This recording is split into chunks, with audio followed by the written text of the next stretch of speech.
Attacks is the kind of film that the studio wanted at first to be like a disaster film on par with Independence Day, but Tim Burton really wanted to take the opportunity to make his own schlocky B movie, as seen with the films made by Ed Wood.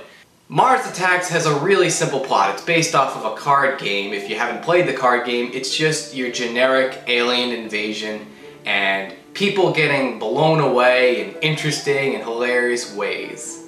I've read up on this film and I found out, as I mentioned before, Tim Burton wanted to make a movie that the studio didn't want to make, which is that he wanted to just make, in his own words, a movie where popular people just get blown to smithereens by aliens. And you can tell that by the film. Every human in this film, it's very unlikely that you will find a human that's likable.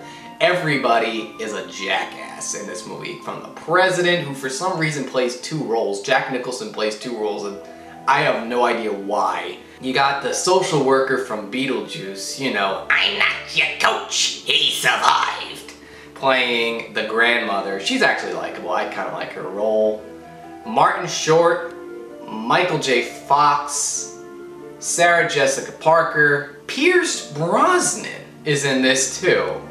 All playing really unlikable people, and they all get their comeuppance by the end of the film. And in some ways, I love watching this film. I don't know if this movie is well received. When it first came out, I think, like as mentioned before, people were expecting to see a serious movie, but instead got this Looney Tunes-esque B sci-fi movie. Watching it now, I find it really hilarious seeing the aliens take out the humans. It is like watching a Looney Tunes cartoon. The effects are bad, but you can tell that it's intentionally bad. They originally wanted to have the film be done in stop-motion animation, more like James and the Giant Peach, whereas it's live action with a mix of stop-motion animation. And while I think that would have made an impact on people, different impact on how people would perceive this movie, knowing that stop motion is not cutting-edge technology at this time, it probably would have had a different reaction. They would appreciate it as being a stylized B movie.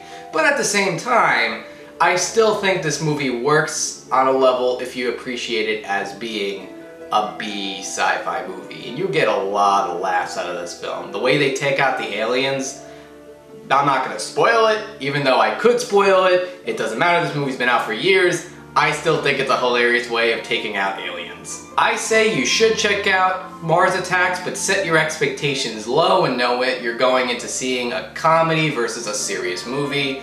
Otherwise, when we come back, we're going to be talking about a true Halloween classic that Tim Burton directed, known simply as Sleepy Hollow.